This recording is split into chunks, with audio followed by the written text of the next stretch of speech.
It is unbelievable to hear and read and find out all these success stories.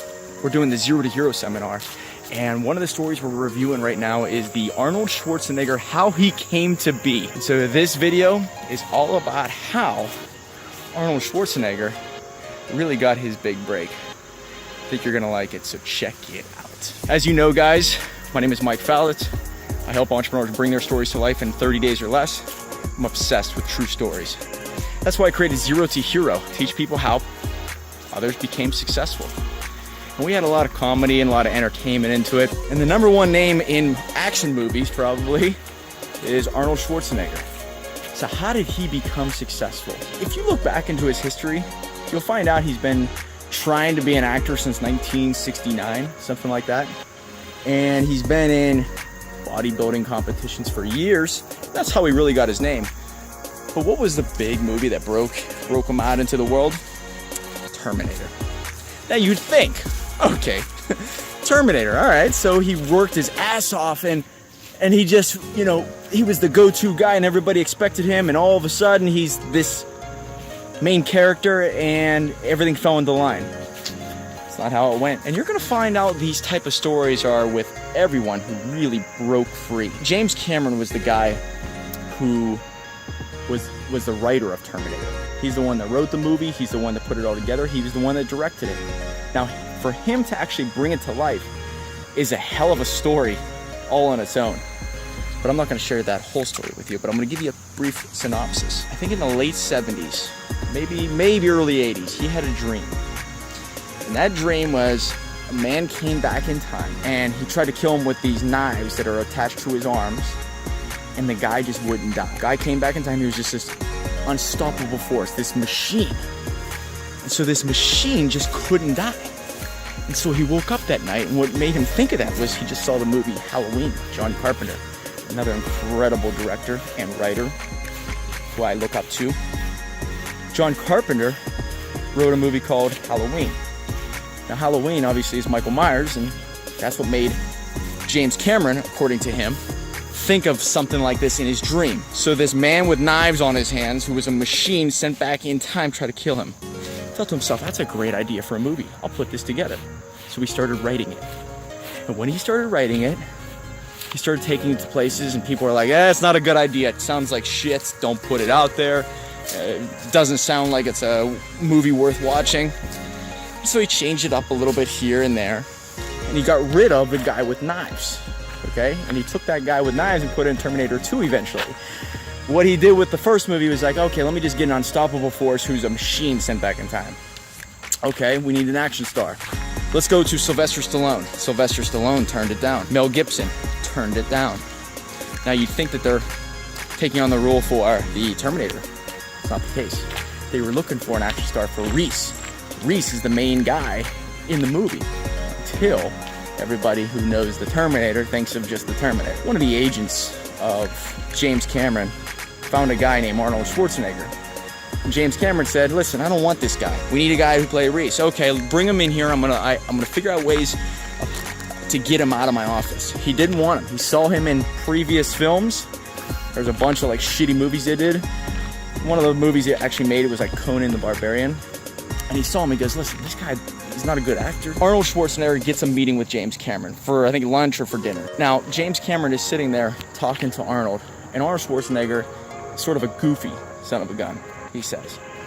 And he's talking to him, and he's getting to know him a little bit, and he's just fascinated by how he speaks and, you know, the ideas that he has and how to play Reese. And so James Cameron's sitting there and thinking to himself, kind of like this guy's energy and his charisma, but he's not fit for Reese. I'm looking for a guy who plays an action star Reese.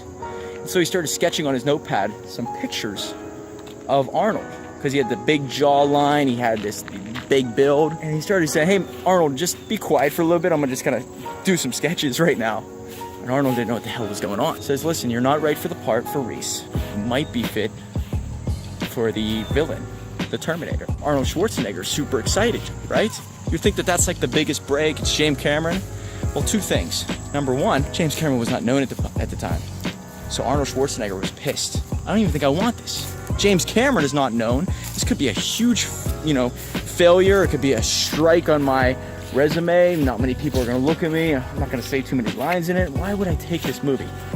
Anyway, he finally accepts to it. And during one of the filmings of Conan the Barbarian, which was like in 1982, 83, a reporter comes up and says, what is this, what are these shoes that you have on here? And he goes, oh, it's for some stupid, dumbass movie that I'm doing for James Cameron called The Terminator. So out of his own mouth, he was so angry that he took this job, but he kept saying, listen, James Cameron's not known. I'll be playing a minor part. I'm only saying 18 lines, less than 100 words. And if it fails, it fails. Not many people are gonna watch it. Turns out, Terminator, done with a budget of like $6.5–7 million, it became the breakthrough that he needed. Now all he did in that movie was put on a leather jacket, some sunglasses. He had that Austrian accent, which James Cameron said, listen, it kind of worked out in his favor because the guy couldn't speak well. And so people would think that he was a computer sent back in time, and they never got the vocal part down right.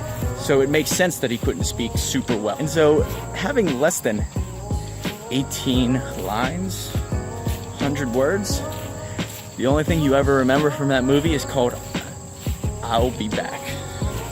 That line changed his career forever. It became this big box office smash. Arnold Schwarzenegger was a household name. And you really think it was him that did it? It was really James Cameron. And when you see Arnold Schwarzenegger get up on stage and you say, what's the secret to success, Arnold? Of course he became successful. Of course. But he went from relatively zero to the ultimate hero overnight because of James Cameron.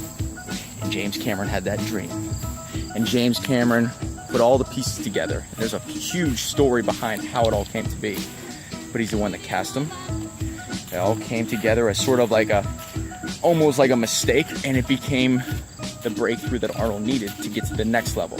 Started doing big movies like Total Recall, then Terminator 2, and then Twins, which is another favorite of mine. And so everybody knows Arnold Schwarzenegger, and he was able to branch that off into restaurants, branch off into politics, and now he pretty much does all kinds of different things like Arnold Classic and whatnot. The story that I want to give you today to put in your own mind is that maybe it isn't you who's going to be the one who's going to ultimately be the breakthrough. Maybe the content, the stuff that you create, people you meet, the work that you do, the right person's going to see you. The right client, the right news group, the right media company, the right whoever. The point is to just keep taking shots. Keep putting yourself out there. Somebody might be dreaming of a project that's going to come into this world someday. Maybe your path and their path is going to cross lines, and it could just all work out. Remember, success has a funny way of showing up. Check out istartedfromzero.com. You'll see some of the ways that we're helping entrepreneurs bring their stories to life. And then eventually, maybe your story will be featured at one of our seminars.